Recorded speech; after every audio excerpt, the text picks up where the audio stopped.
Welcome back to Twin Cities Live. You know, on this show we talk a lot about how holly jolly the holidays are, but the truth of the matter is that for a lot of us this season can be a tough time, especially if you're dealing with the loss of a loved one. Yeah, I can't imagine. So we asked on Facebook for you guys to share your holiday questions with our happy medium, Jodi Livon, and Jodi is joining us right now for a round of Ask Jodi Anything. Ooh, Jodi, this is good. Good to see you. Before we start, I think maybe even just globally addressing that, like if you're feeling really heavy around the holidays, do you have any kind of recommendations for trying to, I don't know, I mean, not like shove it down and move past it, but how to like enjoy the holidays even if you're grieving? So to acknowledge that you're grieving is really obviously incredibly important, but then to say it's okay that I'm grieving. Yeah. It's okay that I'm feeling like this. I want to make sure it doesn't feel like a heavy sweater that's wet. So I'm going to do things like talk about it and process it and keep my mind focused on things that bring me joy as well. Sometimes people think they're doing their loved one a favor by sitting in mourning, but we're not.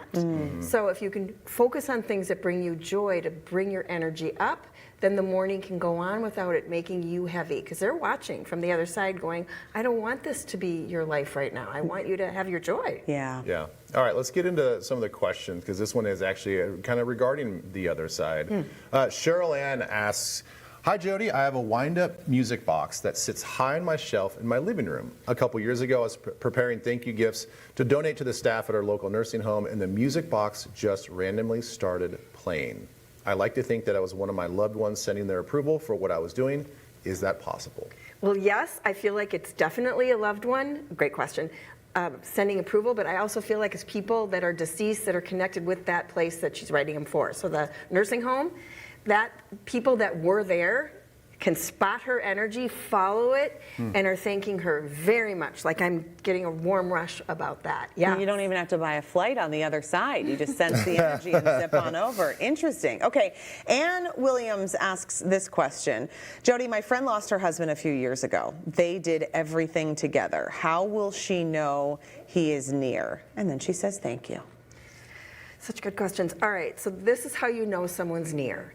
You think about how you felt around them, especially during the holidays, and you close your eyes, and when that feeling pops into you, they're near. The other thing is they're near, because what happens is those on the other side love to gather around you, especially when you're with other people they love. They're there. They are not far at all. They're right there. They can send you feelings. You just have to feel it with your heart, sense it with your heart. But especially when people are together, they're there. So she should just open up her soul to know that he's there and to look for those familiar feelings. Yeah, I wonder if this is going to kind of lead into the next question, because it might be a very similar answer. So Denise has a question. She says, why, after a few years of good holidays, then this year seems tough? Now she adds, my husband passed 18 years ago and daughter 15 years ago. Shoot. Is it normal to get this way? Yes, it's normal, and here's why. She's ready for a whole nother level of advancement as a soul. She's processed a lot of things, new things are coming up, so she can release them from her body. She should celebrate that this is going on, and then be able to release it, be okay with it, be able to release it. It just says her soul is continuing to evolve, and those on the other side, they're sending us things to help us evolve. You know, there's that karma, we've talked about soul families and karma. It doesn't stop when you're on the other side. They still try to help resolve things for themselves and for you. And so perhaps on the other side, her loved ones are resolving things too. Interesting. And that is why they say grief is not linear. You know, that whole idea of like the stages of grief. I mean, I get the concept, but it sort of insinuated that you'd be like, okay, now I'm mad. Oh, now I'm done being mad, and so I move on to the next thing. But that's impossible. Well, also you relive it. So let's say your parent died. One of your parents died and you got married and they're not there. You relive that loss. But that parent helps you process being married and all the different changes by being present for you on a soul level. They're there. They're still living their life on the other side with you. Okay, Anastasia has this question. As a lifelong medium, does anything still surprise you? Ooh. I love that question. Yeah, I love great that question.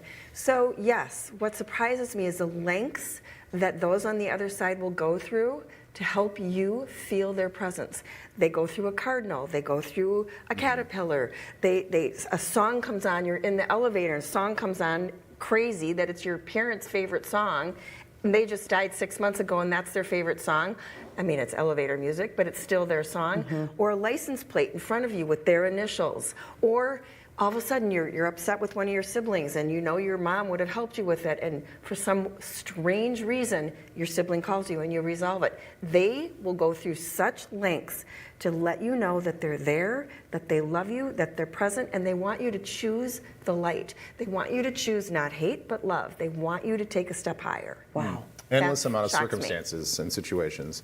Okay, this one's kind of a fun one because I definitely believe in some of this stuff. Okay, so Neil says the house we experienced in the house that they lived in, they experienced many paranormal events, and it had to be sold, and all the buildings were burned and the land cleared.